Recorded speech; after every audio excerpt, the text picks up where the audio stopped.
Hello, everyone. Welcome to Podtacular, the unofficial Halo Universe podcast. I'm your host, Duststorm, and we are back for more Hunt the Truth discussion. Yes, everyone, Season 2 is finally here.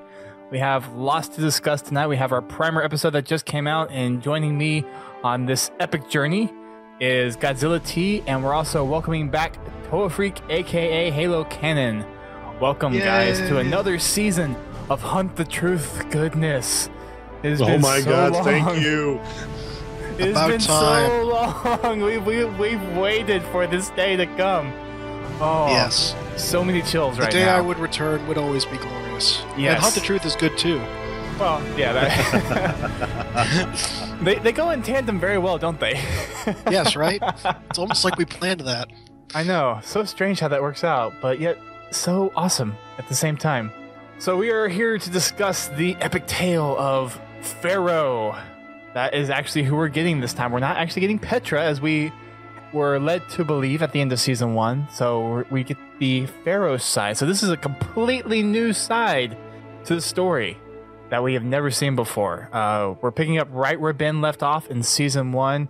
There's a bunch of different things that have happened since then, and FERO is obviously going to kind of detail a lot about that. But there's quite a few interesting things that we learned about FERO in this primer episode, this pilot episode. Just like they did for Season 1, this is episode 0. So we actually technically haven't started yet on the numbers, but this is basically the introduction to what we're going to be seeing for Season 2 of Hunt the Truth. Now, there are a few other details that we need to get to first before we really dive into this. And that is time actually announced, or kind of was the original source that announced Season 2 on when it was going to launch. And that was on Monday, yesterday. And we got a little bit of information behind kind of the more technical aspects of what we're going to see in Season 2 of Hunt the Truth. So we have a whole list of new cast members that are going to be joining Season 2. We have the voice actor that's actually behind FERO now, and a couple other people that I think people will, or a few other names that people will recognize. So Gianna Gavankar is the voice behind FERO, and there's a lot of other names in there, including I think a lot of people will recognize Mark Hamill as Luke Skywalker from Star Wars. Of course, the question is, will you recognize him when he's on? That's a very good question. I don't think nobody ever recognizes any of the voices he does until somebody points it out. I'd never picked him for the Joker, that's for sure. Yeah. That'll be one of those things we're definitely going to have to keep an ear out for. Yeah. I'm going to be relying on a lot of other people for that. So am I. I do not have an ear for Mark Hamill, I'm sad to say. Yeah. I mean, outside of Star Wars, and I know his voice has probably changed a lot since then. I mean, we're going to see him in the new Star Wars movie, but I don't think we're going to really get a good... I mean, I'm sure somebody will pick him out and be like, oh, yeah, he's that guy. But until that happens, I have no idea who he's going to be at all in this thing. But joining him is also Alan Tudyk. A lot of people may remember him from Firefly or from Halo as Wash. No, sorry, not Wash. Mickey. Wash is Firefly. Yeah. Mickey. Yeah, I got the two mixed up. Sorry, Mickey. Wait a minute. Sorry, that is perfectly acceptable. I was thinking Firefly. I was still on the Firefly reference, so I didn't transition yet. But yes, Mickey from Halo 3 ODST. If we're to be honest, Halo 3 ODST is basically Halo Serenity. In a sense, it is. Because honestly, if you haven't seen Firefly or Serenity, you guys really should, because they are great TV shows and movie. Highly recommended. So we have him showing up in Hunt the Truth. I don't know if he'll be showing up as Mickey or if he's going to be playing another character. My guess would be he'll be playing another character. Most likely.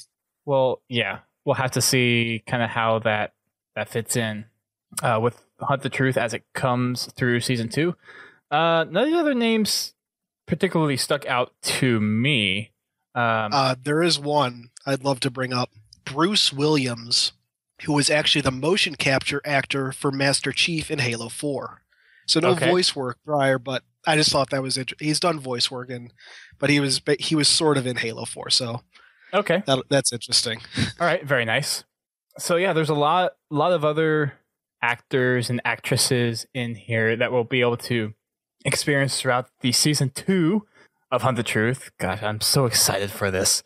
Among the list of actors, we got a little information from Frankie and Noah about the series. There's a few technical details that are different. For example, this time the series is actually fully written before it's produced. So for those of you who were tagging along during season 1 of Hunt the Truth, you'll actually remember that they were producing the episodes as they were going along. So the whole thing where you're actually calling in and leaving voice messages, yeah, they were working on that episode by the time people actually sent it in. So they were 2 episodes ahead of release every single week, or like 2 to 3 episodes.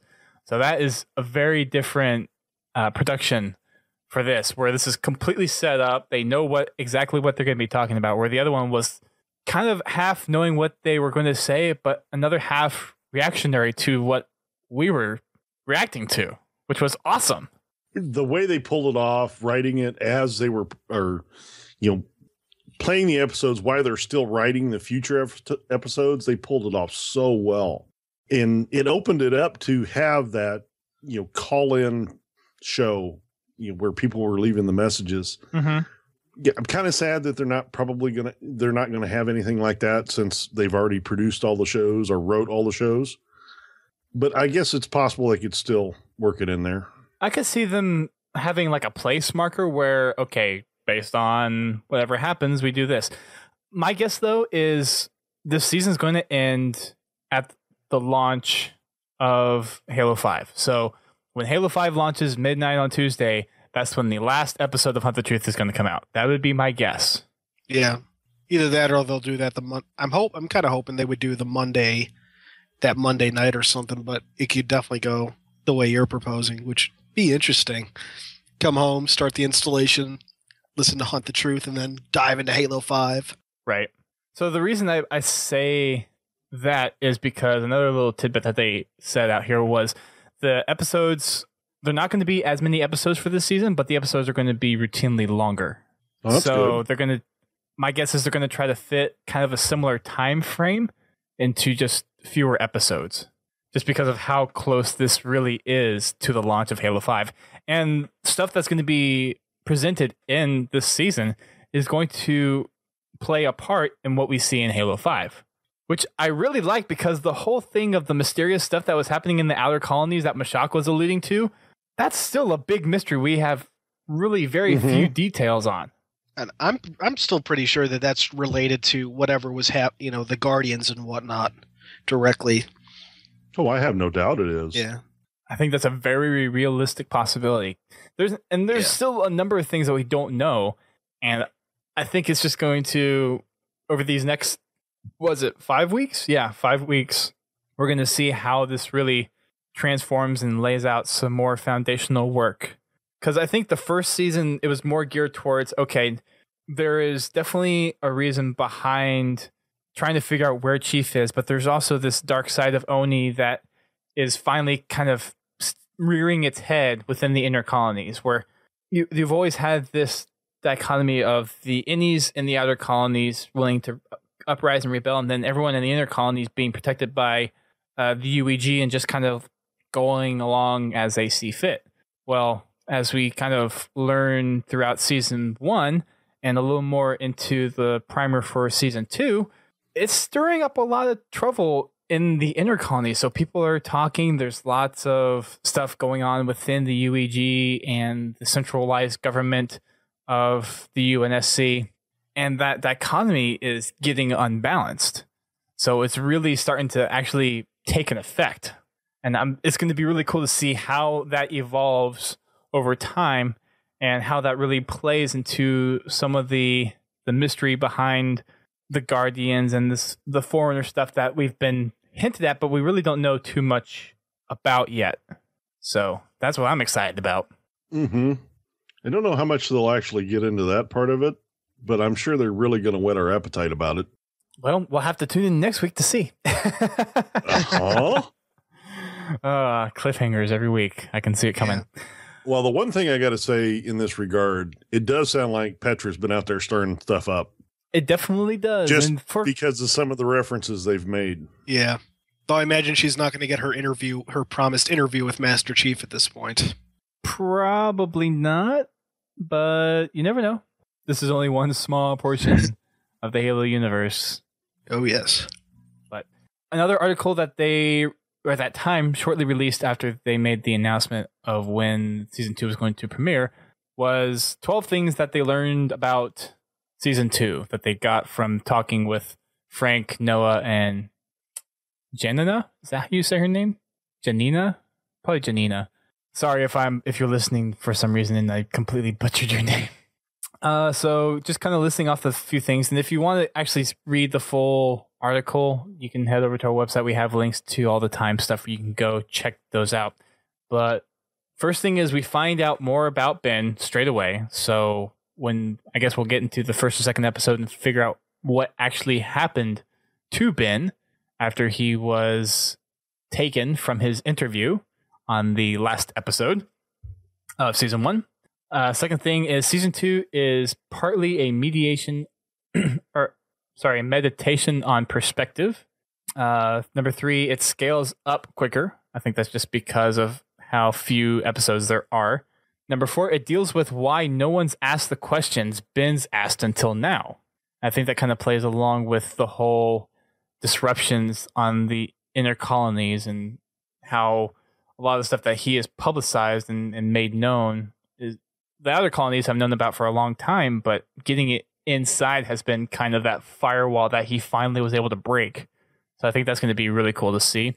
Number 5, unlike Season 1, Season 2 was completely written before recording. So we touched on that a little bit already. Number 6, part of FERO's persona evolved out of technical necessity. So the person that we knew from Season 1 is probably going to be a lot more fleshed out. We're going to see a lot more of her character in Season 2. Number 7, Mark Hamill got involved simply because he liked the story, which is kind of cool that the Hunt the Truth stuff. That's pretty impressive, actually. Yeah.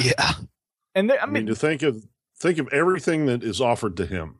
Yeah. You know, the different voice acting gigs and all this, and he goes and looks up somebody because he wants to be part of this story.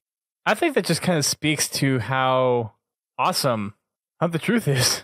Yeah, that's what I'm saying.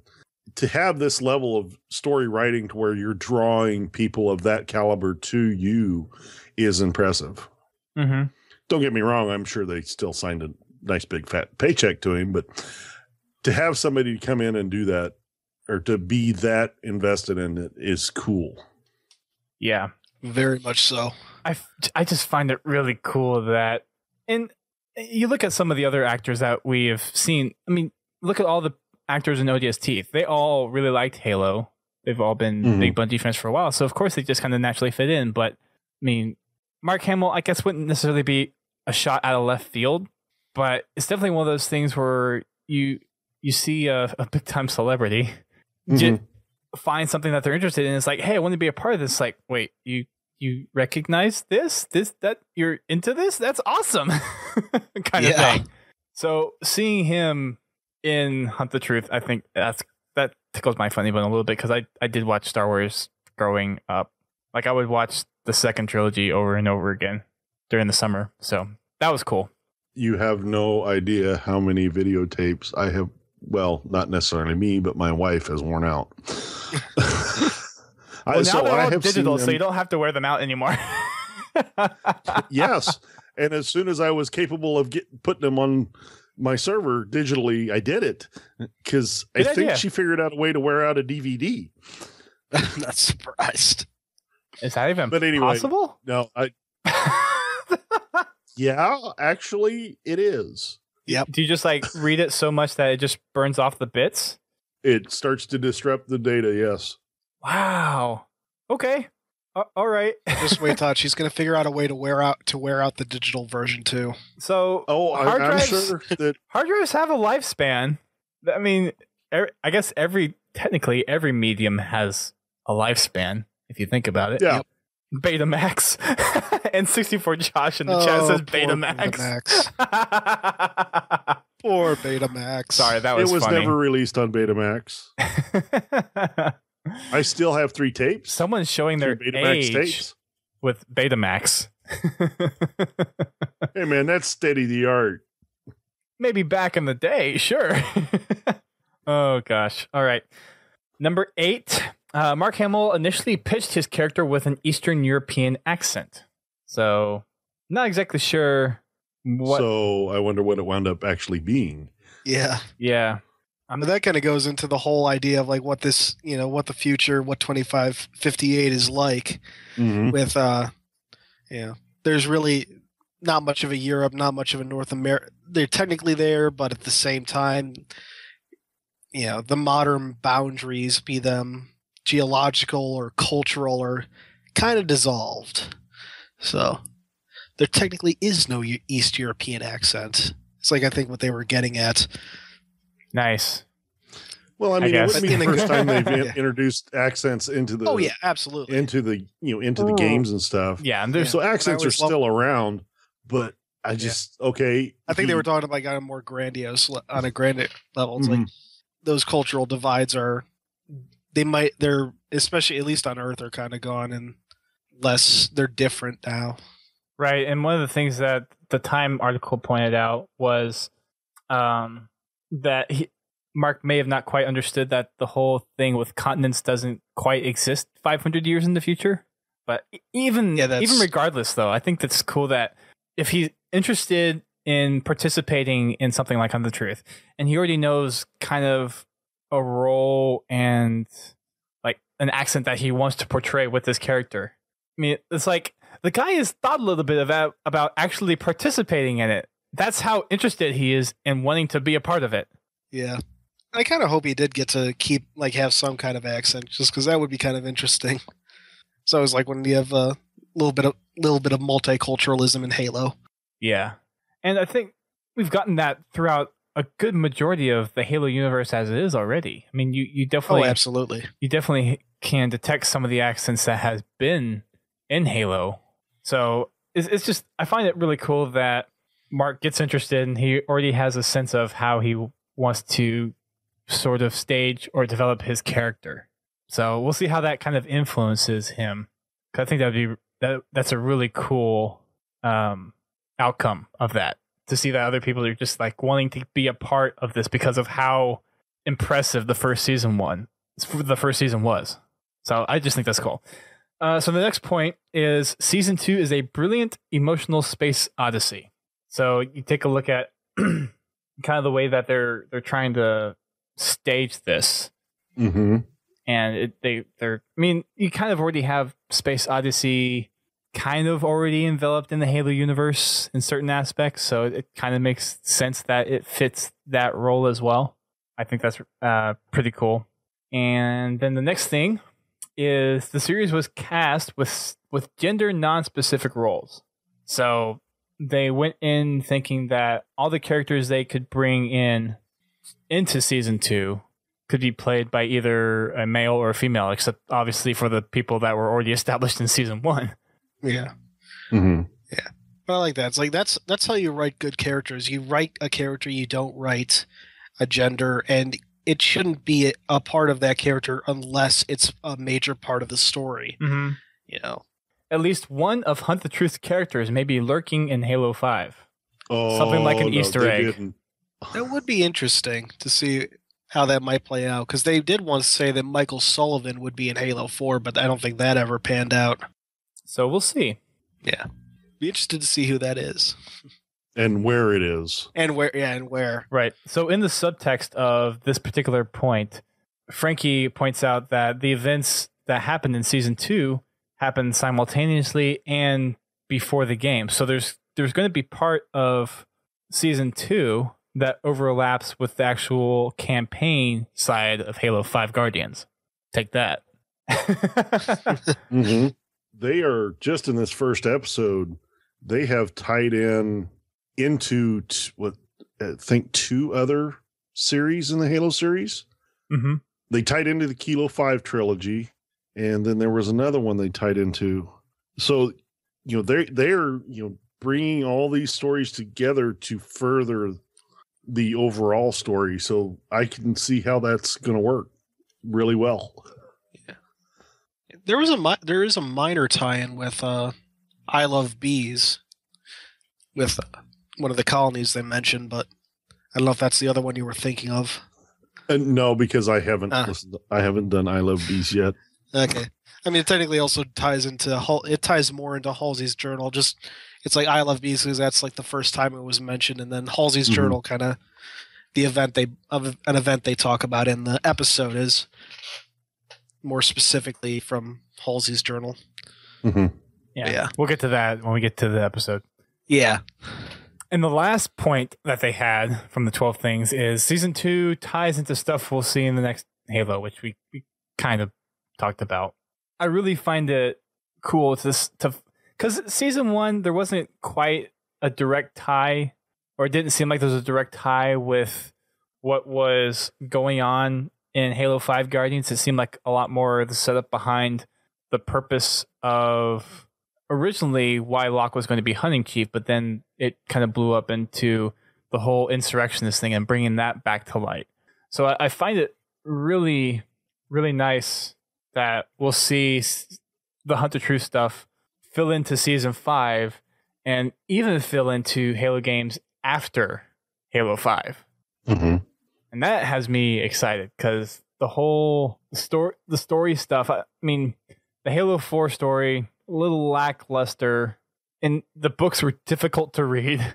I think everyone admits that. So it's really cool to see how well season 1 did in terms of really portraying a new story, and then having season 2 really come and continue that and explore more broadly and establish a more foundational piece for Halo 5 Guardians. That tickles my Lori funny bone, because we've gotten a lot of stuff for multiplayer and arena in terms of the game specifically, but it's only been recently where we've gotten a lot of tidbits of information about what's going on in the campaign, what's going on in the universe at this point. And Hunt the Truth for season 1 kind of helped fill that. And we've had a few really good books that have been out this year that has done a really good job at setting up some of the characters and providing some other story that's not necessarily in close timeline with Halo 5, but are close enough to kind of see a little bit of a change happening. I think the latest book, Last Light, definitely shines a little bit on that and definitely dives into the characters of Blue Team, where they stand today, and some of the Forerunner happenings, or like how the Forerunner stuff is kind of really invading the Halo universe as we know it. And we'll actually be talking about that more on Thursday, the next podcast after this one. So, well, the one thing I like about these books that they're releasing before Halo 5 is, so far the ones I've read, it's not required reading to understand the game. It sheds some light on the game, but it's not required reading like the Forerunner trilogy was to be able to understand Halo 4 relatively quickly. Mm-hmm. So that is one thing I'm really glad to see. And that's when they announced these books, that's what I was kind of afraid of, is they were going to pull the same thing again. But don't get me wrong, the books are great and they've got a lot of great information in them, but they're not necessarily required reading to play the game. Yeah. And it kind of all depends on how they do that the opening cinematic. So, yeah, so for each. So the books this time around are much more they'll add to the experience they'll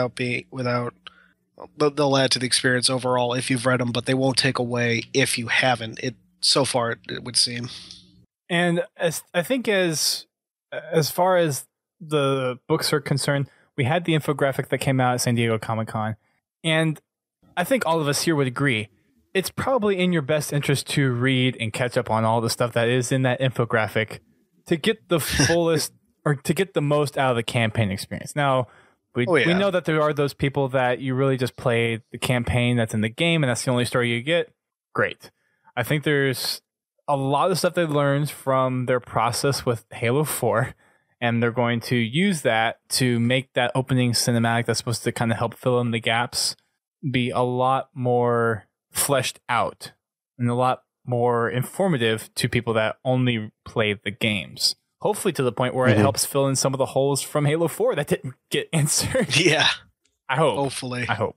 I don't know. That would be a lot to ask to add to another game. See, I'm not necessarily sure if it really would. Because, I mean, I think I reference this way too often in like some of my own stuff, but it really is a great example. Gears of War, you know, in all their games, they explain the backstory and what's happened in between the games. And much like between Halo 3 and Halo 4, Halo 4 and Halo 5, between Gears 2 and Gears 3, there was a lot that happened, but they adequately explained it within 2 minutes. Mm-hmm. Hopefully 343 can do something like that. I think they're definitely capable of, and I think they've kind of realized that they need to do that. So I think we'll definitely see some stuff. All right. Well, that's enough about kind of the lead up to the whole Hunt the Truth Season 2 stuff. So now we'll actually jump into Season 2. We'll start with the primer. We'll start with the little audio tease that we got on Monday, and it's also kind of the pre-Season 2. And this is where we learn that FERO is going to be the one behind the microphone. This is something that she's not good at. This is the whole Hunt the Truth thing, the whole talking behind the microphone. That's a Ben thing. That's a Petra thing. They're the ones. They're the journalists. They're used to talking to people. They're used to articulating and pulling the facts together and presenting it in a way for people to understand. That's not at all how FERO thinks, how she operates. So it's definitely going to be a completely new perspective and a completely new style, probably, of storytelling that we're going to get in this podcast form. That's really cool. I mean, yeah. I'll say this to start off. Hunt the Truth was definitely an instant hit for me because the fact that I do a podcast and the whole audio drama thing just kind of scratched that itch of like, oh, this is actual lore stuff that has me interested. So that was definitely kind of the big piece. And I remember when we first started this saying that there wasn't stuff that really kept me in, but as the story developed and as they made more episodes, it's like, wow, this is actually really good. I like this method of storytelling. So that's really cool. And to see FERO come in being uncomfortable behind the microphone, being someone that isn't used to addressing an audience of millions over the airwaves. I mean, it's going to be something that's completely different. And I think that's going to provide a lot more avenues of storytelling and a lot more grit behind the stories that FERO's going to tell instead of Ben, where he was discovering or trying to unravel the truth, where FERO knows what's happened. So it's going to be a lot more in your face, a lot more gritty, dark stories that are going to be told. And that really excites me. Yeah. Like I said before, the whole radio drama thing hooked me because I got hooked on the old radio shows, which they were radio dramas. So it like you said, it scratched that itch, and to have it tie into something I love so much, which is the Halo universe, is awesome. Another thing that FERO says in their little pre-season 2 thing is that everything that happened in season 1, it isn't what she wanted at all. She had aspirations and hopes for a better future, and then everything that she did just got twisted and complicated. And by the time she got to where we are now, she doesn't even recognize like who she is anymore. Like the person that she was before being FERO, before really kind of making this or kind of like leading the insurrectionists, she's someone completely different now. And she goes on to say that's not why everyone's listening, which I think everyone's like, yeah, that's probably why. And if you're taking this from within the universe, you definitely want to know what happened to Ben. You want to know why a lot of stuff didn't go the way that they planned it. And she said that this is the story of how we got here. This is my story. This is the story of how Benjamin Giroux was a journalist on the hunt for truth. and how he got turned into an Oni scapegoat and what she's going to do about it. So that was the primer for season 2. And the dark, chilling music throughout the end and all the sound effects, I think really sets up the feeling and the setting that this new direction is going to be taken in. It definitely has that dark and gritty. I'm gonna use those terms over and over again because I think that's just what sticks out for season 2. Absolutely, couldn't agree more. All right, so let's dive into the pilot episode 0 of season 2. So we start out by hearing FERO talking to a crowd of people. And this is actually kind of cool because within this primer episode, we almost get a recap of what happened in season 1 with Benjamin Giroux. And yeah, we should probably, I guess, we should do a quick overview of season 1, but for the sake of time, because we could ramble on season 1 so long. Oh, God. Yeah. I'm just going to say, go listen to the supercut of season 1. And if you want to, go back and listen to our episodes where we discuss every episode of season 1. Because in order to do a proper overview, we would have had to really kind of set up beforehand. And we would totally ramble on if we actually went down that route. Yeah, that's a 2-hour show by itself. Yeah, exactly. Oh, yeah. Exactly. I mean, the best thing to do might just be listen to the last episode that we did, because we did kind of cover some of the details of how we got to the last episode. So if you want to just listen to one episode, then listen to the last one. If you're interested in listening to all of the previous Hunt the Truth episodes that we've done, definitely go check them out. They're in the feed. You can find them on the website. But other than that, I think kind of the big points to hit is Ben Giroux was hired to do an in-depth profile on the Master Chief, started to see inconsistencies, started to see Oni lies from Outer Colony sources, had people from the Outer Colonies, powerful people, help him get the details, get the facts, and started to become more of an Oni secrecy thing instead of a Master Chief thing. And that's when Ben got in over his head, and that's when he got bagged, when he got sacked. And that's where we are today. Ben got burned. Yes. Yeah. Lots of burning and blood referenced in this first pilot. Yeah. It is a very dark and gritty episode. I'll say it again. It really is. I think it's going to add a lot of character, though. I think that adds a lot of genuine emotion to what's actually going to be told. And I think that's actually allows people that are listening to better relate and better see themselves as one of the insurrectionists standing there with FERO. I think that's a really cool mechanism that they're using in season 2. I mean, season 1, Ben Giroux was definitely a very relatable person. He had a very likable personality.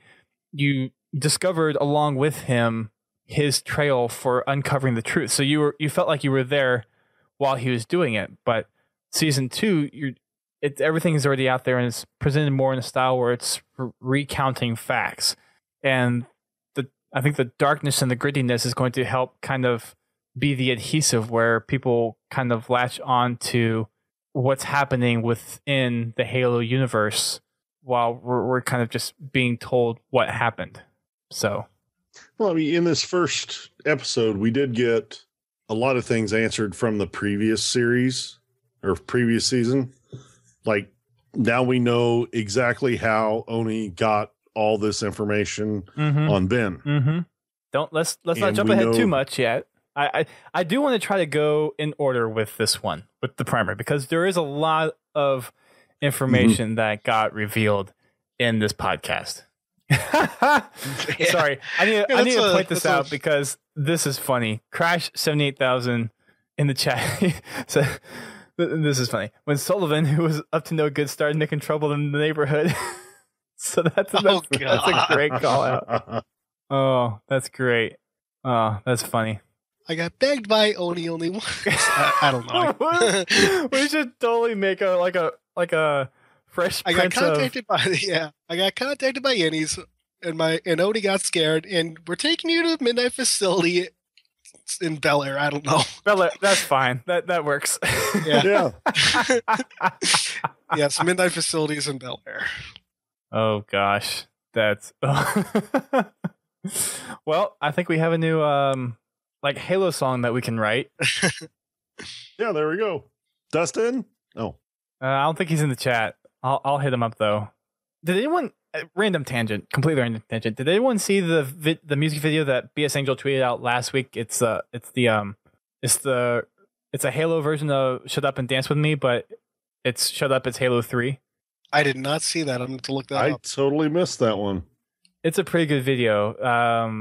I haven't posted it on our website yet. I need to. I feel bad that I haven't yet, but it definitely is a callback to the Halo 3 days, because it's been pretty much since, I guess, early on in Halo Reach and back to Halo 3, where we really haven't seen machinima widely used, or that era of where just everyone was making machinima and music videos and all that kind of stuff. So it's a really great callback to that. And I mean, obviously the guys have, their singing talent is subpar, but it's the lyrics that they have for it is just the best way. Oh yeah, exactly. In that like comedic way where, it's a bunch of nerds that are playing video games and they just have this great lyric set that fits well with the song and they just do it. And it's just one of those things where it's like, that is funny. That is so good. Yep. Great stuff. There you go for those of you in the chat. Oh, you found it? Nice. Very nice.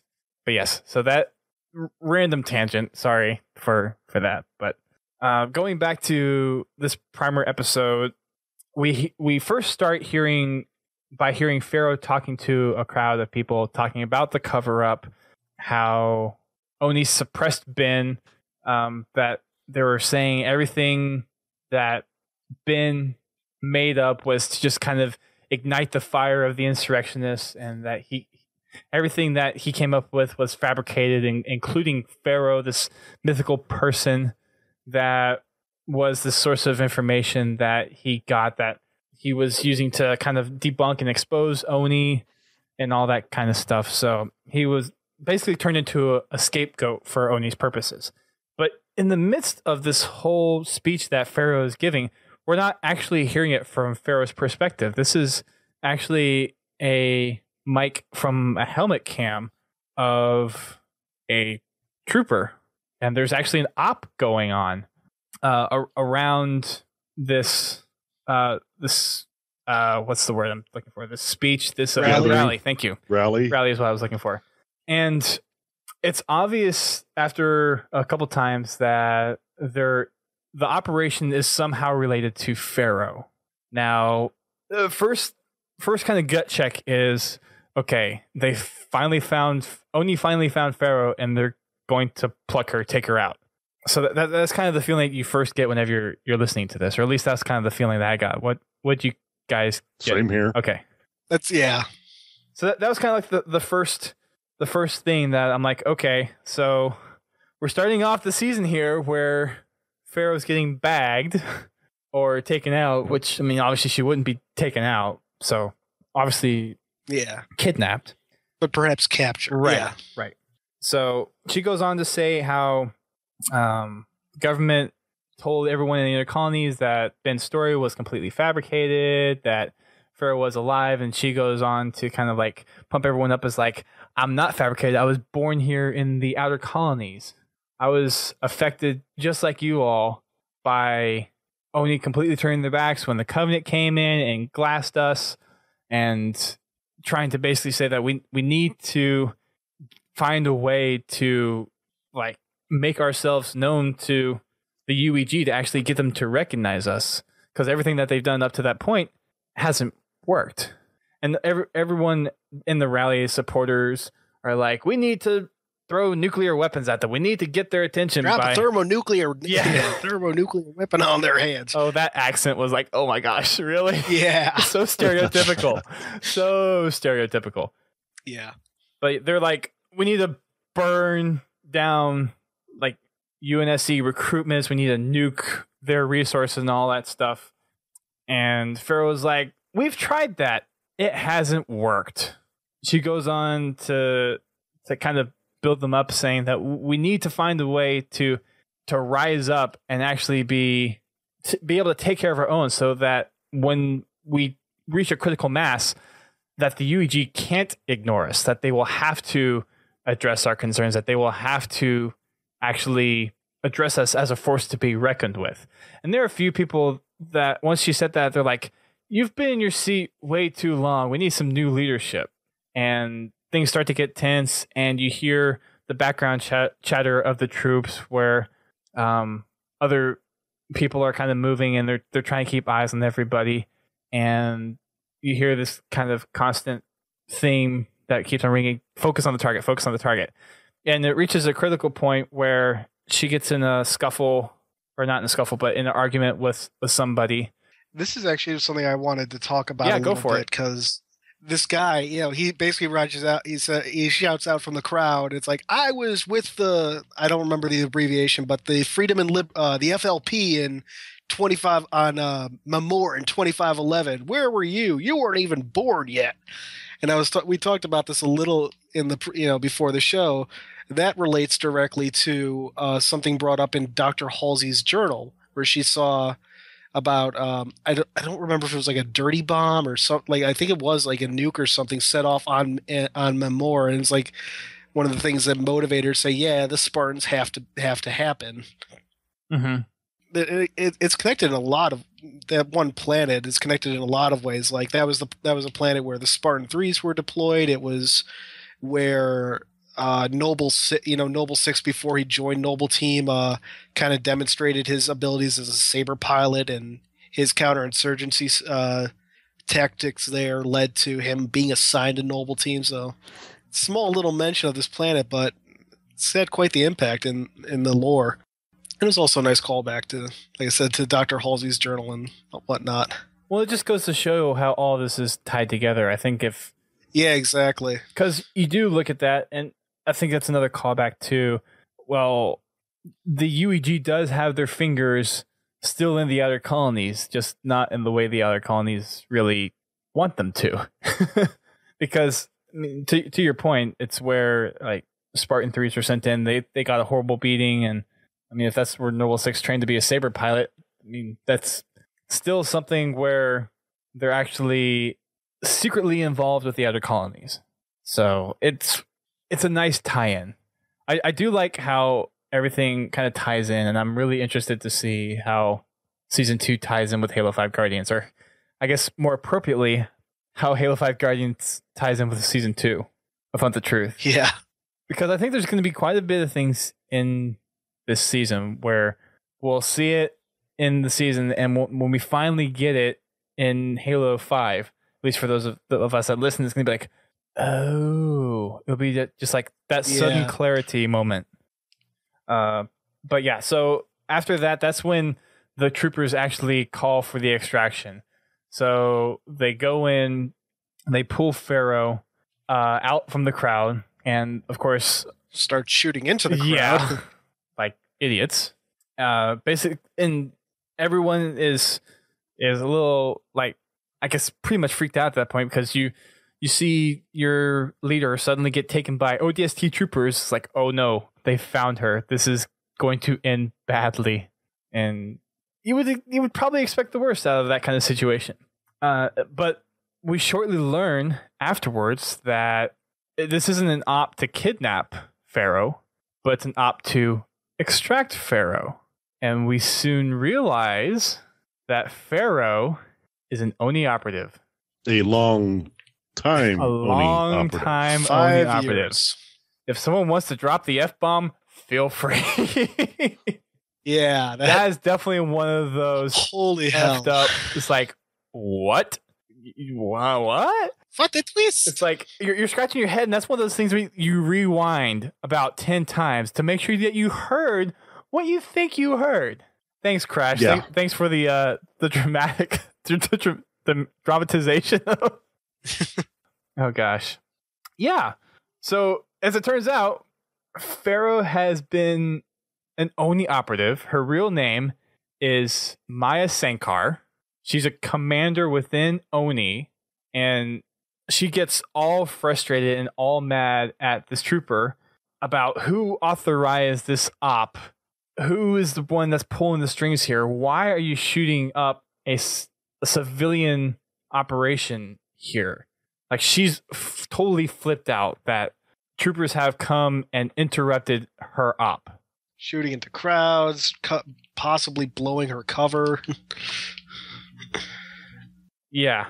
It's a sensitive subject, and as we kind of go on through the whole conversation that she has during her extraction, we hear that it is something that's very delicate situation because of how close she has been to being exposed. And before we get on to that particular part, I need to kind of rewind here to kind of stay in order. But of course, the ODSTs are saying that we're doing our op and it came up from higher orders, and she's all like, I'm going to make sure that you are on the bench whenever I get out of here, and I'm done with you. And through the whole thing, this person called Noah calls him. We just know him by Noah. But someone else in Oni that she knows, I guess it's like possibly I kind of guess that it was probably her handler or right, something. that's what I was thinking. So you always figure, like, yeah. ODST Wiley, thank you, Crash. By the way, if I'm not mistaken, he also works on some of the Hunt the Truth stuff. So yeah, thank you for being here in the podcast tonight. Your presence is welcomed, and we are greatly humbled and honored. Yes, most definitely. We shine brightly because of you. I like the part where she's describing what she's going to do to this ODST. Yeah. You're going to kill like a I said, Marine? I think a fall from this height, you could probably survive. Like I said, dark and gritty. She has, like, she knows how to talk some trash. Yeah. Like, it's like... definitely. Like, when I heard that, I'm like, oh, this is someone I would not want to piss off. Oh, no. So, yeah, her and Petra rank right up there. Mm-hmm. Don't piss these women off. No. Oh, gosh. This is going to be so fun. This season 2. It's going to be a blast. Hyped beyond belief for this season. I really am. But after her little bicker with ODST Wiley, Noah comes on, and I think you're right. I think it's appropriate to say that he's probably her handler in this op, and he basically tells her this was a decision that came down from the top very quickly, and that we had to get you out. And she goes and is like, why are they interrupting an operation in the middle of a bunch of civilians? And she also hears that there's other radio chatter on, and she goes on to say, like, wait, the op is still going on? And I think it's one of the other ODSTs, not Wiley, who says, yes, Bravo team is doing cleanup. And she's like, no, get them out of there. And that's when they discover that they say that she was the only deliverable out of this extraction, which meant that everyone else was expendable. Like, the purpose was to get her out, and that was it. Who cared about casualties? Which we learned a little later, pretty much, she's not actually very in tune with, for some very peculiar reasons, especially from an Oni operative. Someone that's supposed to be stone cold and just straight business, which is very odd, but we'll get a little more into that. And we don't get the full picture of it until probably like the next episode, but we definitely get a glimpse as to why. But the next thing that we have after Noah tells her that the orders were just to get her out of there, she's already concerned that there a lot of the stuff with the insurrectionists is out of control, and it's gotten way beyond what she ever expected it to be. And she actually brought up the issue with Petra, as in, like, some of the stuff that she's recently released has stirred up a lot of commotion within the insurrectionists. And Noah's like, well, haven't you heard? We picked her up in a freighter on the fringes of the outer colonies. So Petra is now... And then they play an audio clip. Yep. Of her getting that captured. Is really hard to understand. Yeah, it's one point it sounded like wherever she was, it got depressurized, or that's kind of what it seemed like to me, but I'm guessing it was when they actually got her and brought her in.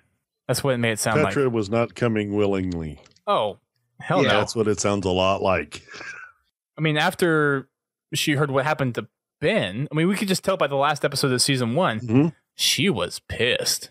She knew that Ben was entering some dark territory, and she didn't want to be a part of it originally. But when she heard of kind of the atrocities of Oni, because you would expect that a normal Oni person doesn't tend to ask questions and just kind of does what he does, knowing that, yeah, there's some effed up crap going on. But for someone, and I think there's actually a lot of compassion for Ben that Petra got over the duration of the story progressing, where she came to a point where they hurt my friend, and I know that this is the truth, and this needs to be rectified. And now we have this gap between the end of season 1 and the beginning of season 2, where it's like, okay, so Ben got sacked, and now Petra got sacked. We lost Mashak, and now we learned that FERO is actually an Oni op. And we learn a little bit more about Mashak. That we do. Haven't gotten there quite yet. Possibly. Quite yet. But yeah, so Petra got picked up on the fringes of the outer colonies, and the whole situation of the insurrectionists and everything, it's definitely taken a toll on Maya, because she also mentions that, I've only listened to it twice, so you guys may need to correct me on this, but whenever Noah, or I think she brought up the issue of that Oni has ordered her to kill other Oni agents, and that she ended up looking up the agents that she had killed and realizing that one of them was 27 and that the other one was just a year behind her for training. And it seems like it's definitely one of those things that as her time with FERO, she's lost kind of that Oni touch, because she's been relating with these people that have these deep feelings and these deep stories, and knowing who you're dealing with is something that's kind of changed her. And I think that's kind of the origin of where this season 2 is actually taking place. And we'll kind of see that as we get to the end of this pilot episode, why. But we see that there's definitely, with what's currently going on with the cleanup and how she feels attached to the innies that are obviously getting killed. Oh, I know why with this, because it was the casualty report that came in, and she was concerned about them getting killed, and then that made her think about the other Oni agents that she's been ordered to kill, and a lot of the stone hard cold that you get like from Oni, or that you perceive from Oni, it seems like she's kind of grown out of that and grown more human. Because you also hear another part of her talking where she says that the insurrectionists believe in me, and then she has to step back and say, like, oh, wait, they believe in FERO. Where she's almost at that point where she's mixing up her Oni responsibilities with her cover, which is very dangerous. Yeah, that's one of the problems with being long-term undercover, is you start to lose yourself, because persona. Yeah, you live, eat, sleep this persona for so many years that it starts to change you, and you can get confused very easily which thoughts are really mine. Trying to think of an example. But, well, the killing the 2 Oni agents, I mean, she basically was ordered to kill them, which is, she discusses this right about this time, and she has a problem with that. She did it, but she has a real problem with it. So, and that could be the FERO side of this, dual personality that she's been living, kind of exerting itself. And the fact that she went and looked at their records to learn who they were. Learned this first guy had a 3-year-old at home. The other guy was just a year behind her in training. It's not something an Oni agent needs or wants to know when they're talking about eliminating, persons. Yeah. So Yeah, it's I don't know. It's definitely interesting how that's kind of evolved, so to speak. Mm-hmm. There's definitely the feelings there that have gotten mixed up with her being Pharaoh, and we learned that she's actually been in this position for 5 years, which I can understand after 5 years. I mean, I'm surprised that like once she got pulled, she's like, "Hey, what are you doing messing with my op?" It's like that still takes some like diehard dedication to still recognize that you're on a mission. But to get that involved, to be exposed to something like that for 5 years, you're going to be changed. And I think that's kind of what we're seeing here. Well, I think a lot of it is the confusion of why she was collected. Yeah. She's like, why in the world are you pulling me? Yeah. You're destroying my op. What chance have I got being reinserted now? Stuff like that. Well, she points out that, yeah, it's going to be one heck of a story of covering up why she got abducted and getting her back in there. And to Noah's point, it's how do you get? It's like, yeah, we know we need to get you back in there, but it's not time for that. And throughout the rest of the conversation, we learned that she was originally supposed to kill Mashak, but there were some gory details that she left out. But we basically know why Mashak died now, which poor Mashak. I still miss Mashak. I think he was one of the coolest characters. There's an interesting thought. Okay, the statement was that her weapon did not register a shot. Well, she said she just didn't use her weapon, and then she said, "I'll spare you." All she said was she didn't use her weapon, and she'll spare him the gory details. But did she really do it? Yeah, I like being online today. People were speculating, "Oh, Mashak might still be alive because." Yeah. Most likely not, but I know there's people out there thinking it, and me too. Mashak is dead. That's what I'm kind of leaning towards, but I can't really fault people for thinking that there's this chance he might be alive. Well, it's the same thing for Cortana. It really is. Well, that I can fault people. I can fault people for because we have very definitive answers on that. True. The shock is a little. But whenever she said, "I'll spare you the gory details," that kind of means that. I mean, my first interpretation was, okay, something got dropped on him, or he got thrown into like a wood chipper or something. Wood chipper. So those are my first thoughts. Maybe trampled by a crowd or something. As he sounded like, as I recall from when he was that final call to Ben, he sounded like he was in a crowded area. Mm-hmm. See, that's what kind of bugs me about that conversation is being an Oni operative. She wouldn't have to make it a gory death. Well, I mean, it doesn't necessarily mean that she intended it to be that way, but maybe she was running after him. He noticed her and he slipped up and fell into a pile of spikes or got impaled by a collapsed building or something. I mean, gory details leaves a lot to the imagination. Mm-hmm. So it's hard to say. I'm just saying that if she physically killed him, I mean, all she would have to do is snap his neck. And don't tell me she doesn't know how to do it. Well, I'm sure she does. She doesn't know how to do it. It's nice. There are things that agents of that caliber, they don't necessarily need a gun or a knife to kill somebody. So the gory details part, it just, not that I want to know what they did, but I want to know what happened. Yeah. You want to know the gory details. Yep. So in addition to kind of learning Mashak's ultimate demise, we also learned that the reason they pulled her was because some of the stuff that she was doing was outside the scope of her objectives.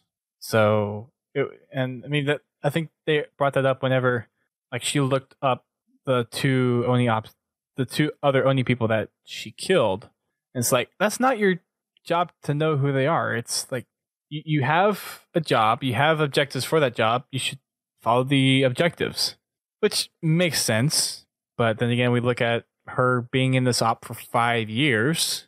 you can't expect her not to change, I think. At the very end of our little trip, we hear that they're taking her to a place called Midnight Facility. Midnight. Which is where they're storing Dr. Halsey, isn't it? I don't know if they ever confirmed whether or not she was actually at Midnight Facility, but we did have Dr. Magnuson from the Thursday War. Gek Law was there way back in 2557. And Daniel Clayton, the illegitimate son of Captain James Cutter, is there. I thought in the Spartan Ops series, they retrieved Dr. Halsey from Midnight Facility. I don't know if they actually said where she was retrieved from. I wouldn't be surprised if she had been there. Yeah, but that's side point. Anyway. Yeah. Though on that side point, this is something, again, I don't know if it's really going to come up, and I can't blame people for speculating on it, but, and just in case, I'll say Halo New Blood spoilers just in case. Might Mickey, the traitor Spartan, be there? Because what better place to keep a traitorous Spartan than a facility like Midnight? I mean, we never actually learned what happened. Well, because he was handed over to June, but I wouldn't be surprised if June handed him over to Oni at some point. Well, see, Oni was asking for and that him, and they said, "No, he's a Spartan. We will deal with it." Yeah, but I mean, then Buck handed him over to June. It wouldn't surprise me if June or Musa that later handed Mickey over to Oni. Well, from what I remember, it was Musa that was saying that we will deal with him, not Oni. Actually, we just have been informed by Crash that said June took him to get a sweet face tattoo. Okay, so at least went we to know the tattoo where parlor. Oh gosh! I mean, it's possible. Midnight probably has some tattoo parlor. Yeah, yeah, yeah. That's the best place to get tattoos is prison. They always use those clean needles and that the good ink. That it doesn't have anything in it that's poisonous. I commit crimes just so I can go to prison and get tattoos. That's how I live. Yeah, for the free meals and for free video games and whatnot. Yeah. Yep. As we all know, prison has. Yeah. Anyways, so after that was kind of the last we actually hear of this trip and her extraction, kind of the look back at the story. And then she actually comes on what we assume is present day.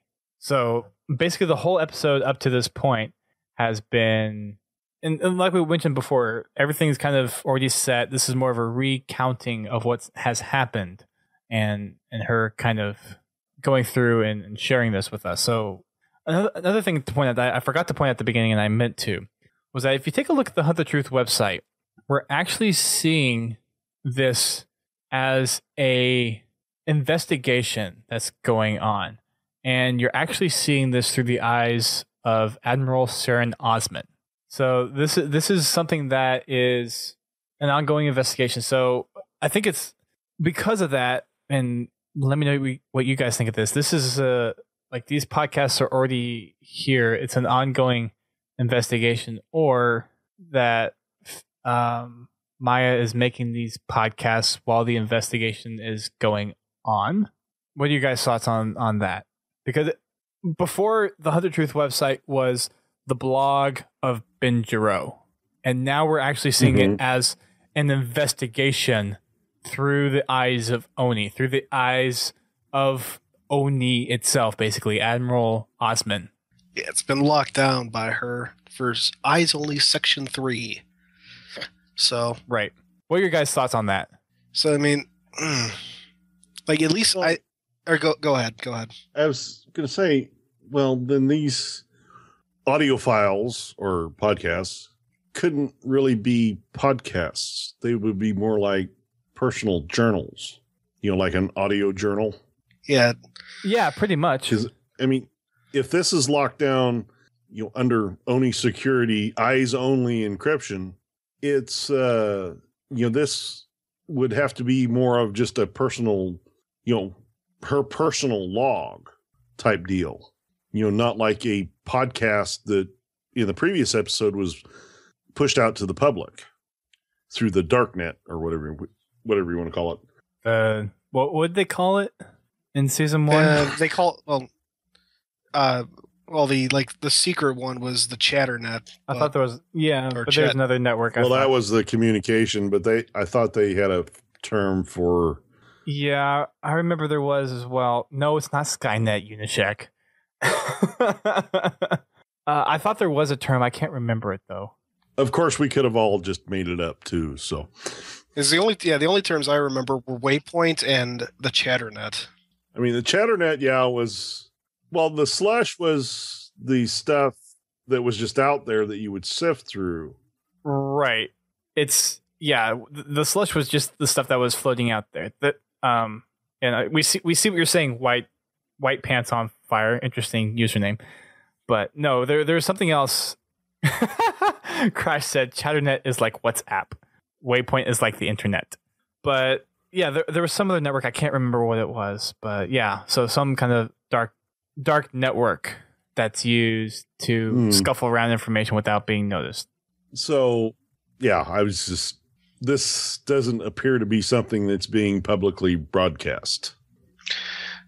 The only weird thing though is like when you get to the the prelude or prologue, whatever you want to call it, that would seem to when I listen to that would seem to indicate that she is broadcasting this out for someone to hear.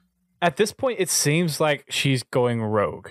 That's the feeling that I get by the end of this pilot episode, where she has seen what these people believe in. They see the pain and the struggles that they've gone through, and she has sympathized with them, which obviously is bad for the op, but maybe good for the insurrection or for the other colonies. Well, I mean, it also could be, through the first part of this, it would be basically her covering her ass to be able to stay on this op, and then the second half of it, she's flat gone rogue and, is in hiding and stuff and starting to push these out to the public, something like that. It seems like at this point, she has definitely gone rogue, because at the very end, she talks about how Oni doesn't really care about human lives. To them, human lives in the other colonies are just a cost-benefit analysis with complex equations that predict probabilities and outcomes. And this is where we learn that she has been living as FERO for 5 years. And that through all of this, she doesn't know what Maya thinks anymore. Like the person that she was before taking on this assignment, before taking on this op, that's a stranger to her now. Like she's been FERO for so long. She's been in... No, like I said earlier, she's lost herself. Oh, White Pants on Fire is Noah. Hi, Noah. Thanks for dropping by. Sorry, I just throw that out there real quick. Oh, wow. That's actually pretty cool. He's teasing us. Wow. He says, I have lots of thoughts. Can't share them, but wanted to say thanks for making Podtacular and covering up the truth. Thank you for the tease. Yes, we all greatly appreciate it. As if we didn't have enough to think about. Yeah. But no, thanks for dropping by. That means a lot. Appreciate it. Definitely. So we have Noah in the story, Noah in the chat, Illuminati confirmed. Half-Life 3 confirmed. Yes. Clearly. Noah has a beard. Gabriel has a beard. That's the ultimate tease. To say that you're working on the next episode right now, that's the ultimate tease. Really? Really? Really? But no, we really appreciate this. I think all three of us and then everyone else is just you guys are super doing excited. An awesome job and can't wait till next week. I mean, whenever the season 2 was announced, I'm like, dude, this is awesome. And I think you and I were DMing Toa once that announcement was made. Yeah. We're so excited for this. This is going to be awesome. Yeah. Yeah. No, this is, oh man. I love this. This has been, season 1 was fantastic, obviously, and I'm liking the way season 2 is shaping up already. And this is just the pilot episode. This isn't even the first actual episode. This is just the pilot.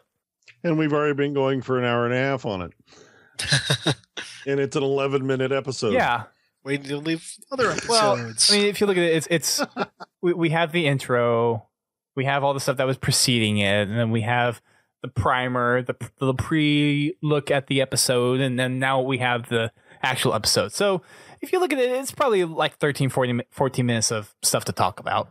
But I can only assume that given that the last episodes were what, 15 to 20 minutes long, and that these episodes are going to be longer, we're looking at possibly 25 to 30 minute episodes. Yeah.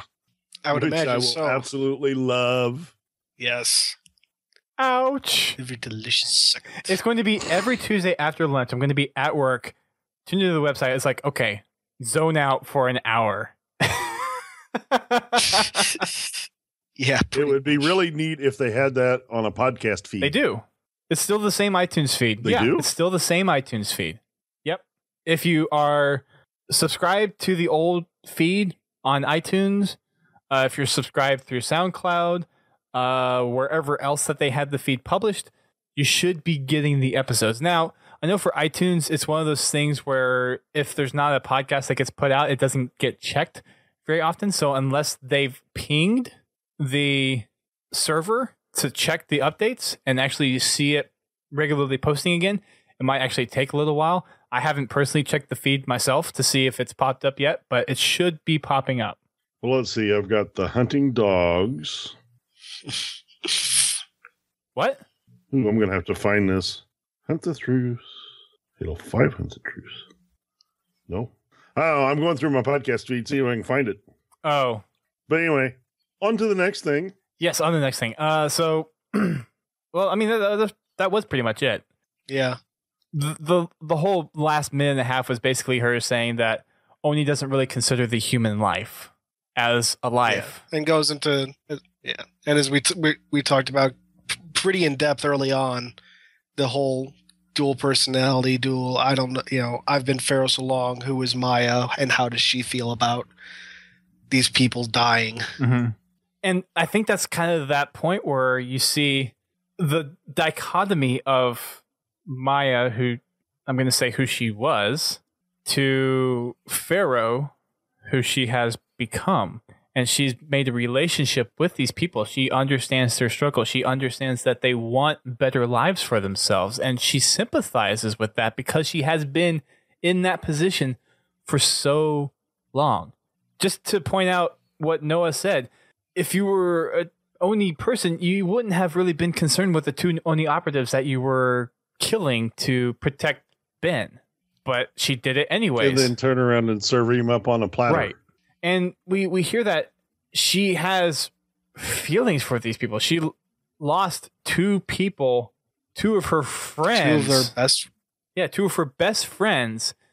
Two of the best friends she ever had, in her own words. From the rally she just got extracted from. And that hurt her. That was one of those things that really, I think this is kind of the example where it kind of woke her up and it's like, wow, I am in really deep with this and I don't like what I'm seeing. And this is where I think she finally went rogue.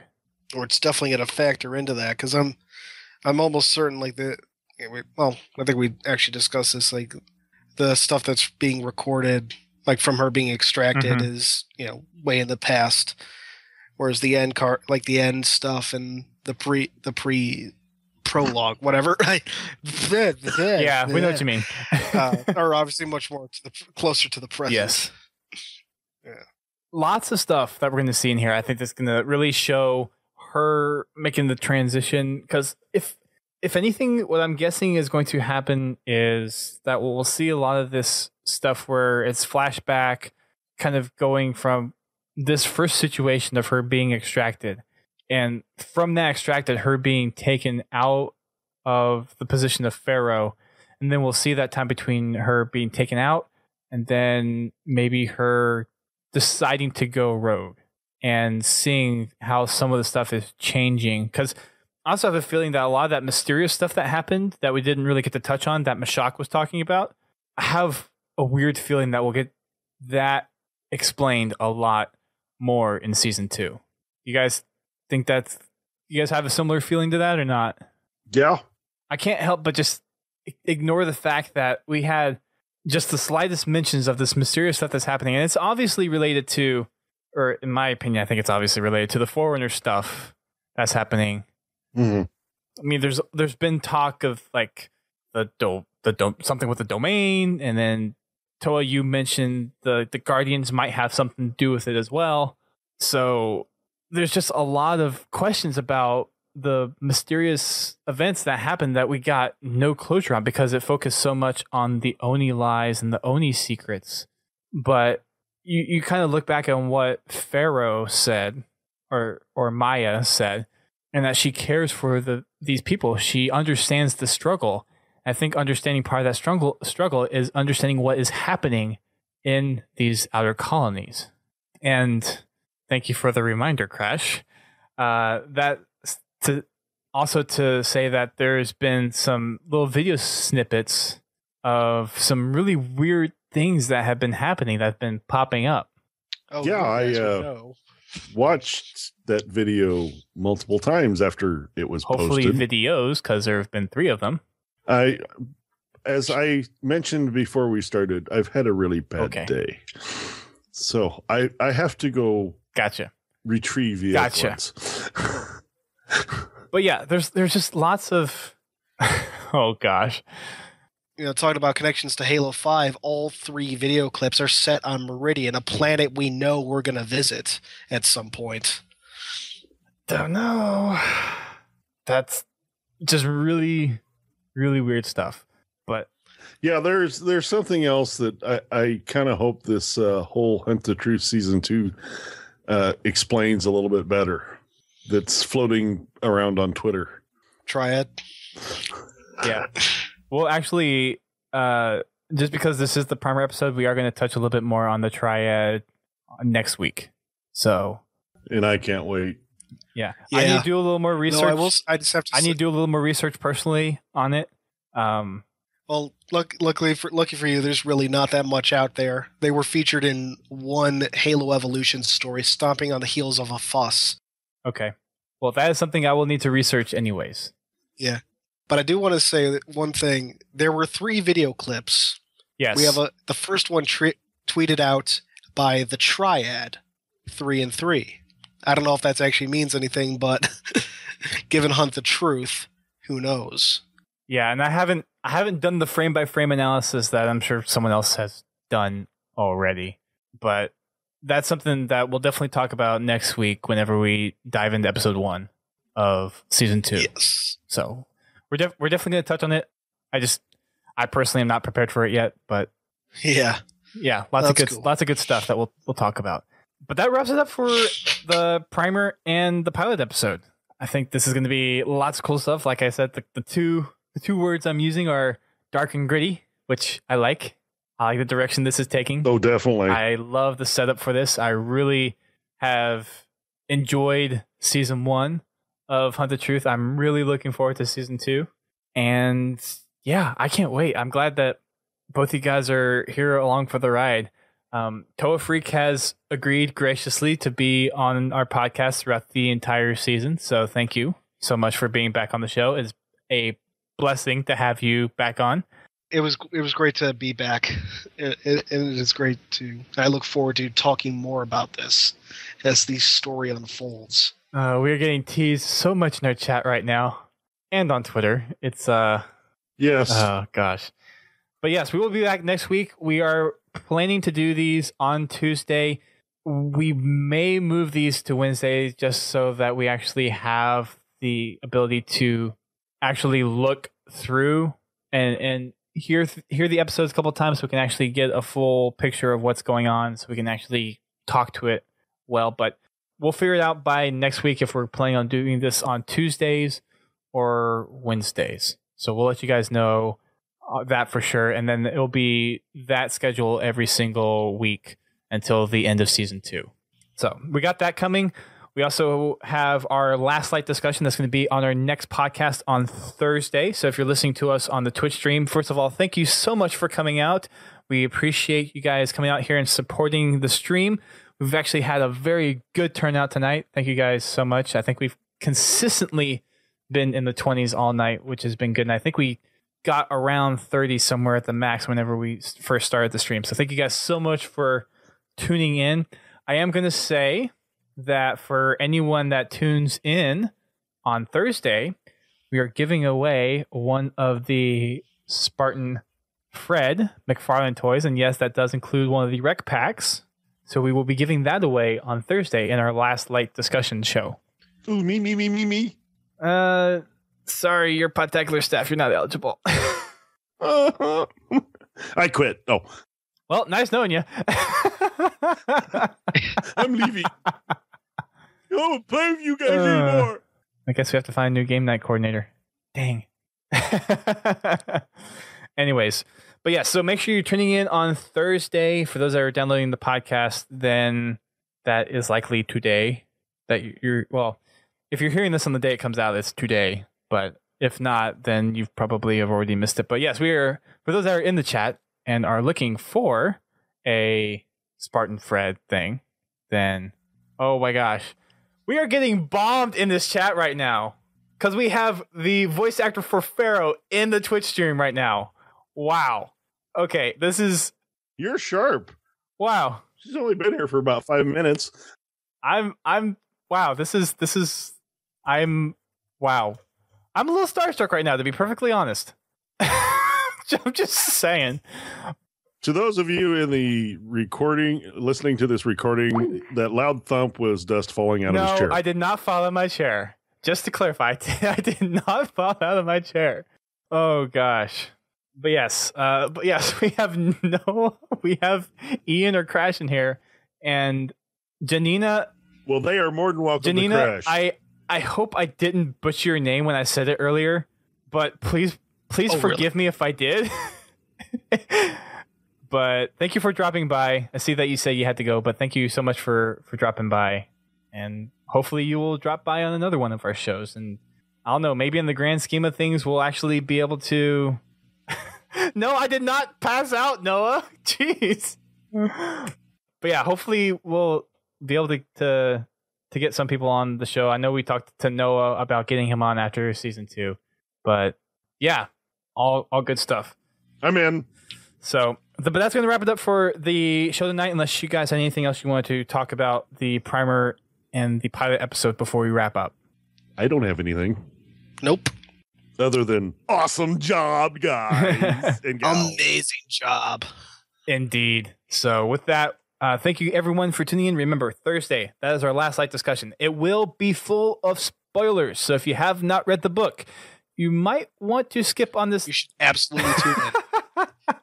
You might not want to listen to this podcast just yet. So I recommend reading the book, and then coming back and listening to the podcast when you have finished. So with that said, thank you everyone for tuning in to the Twitch stream. Thank you for downloading us. You can find out more on podtacular.com. You can go find our season 1 Hunter Truth episodes.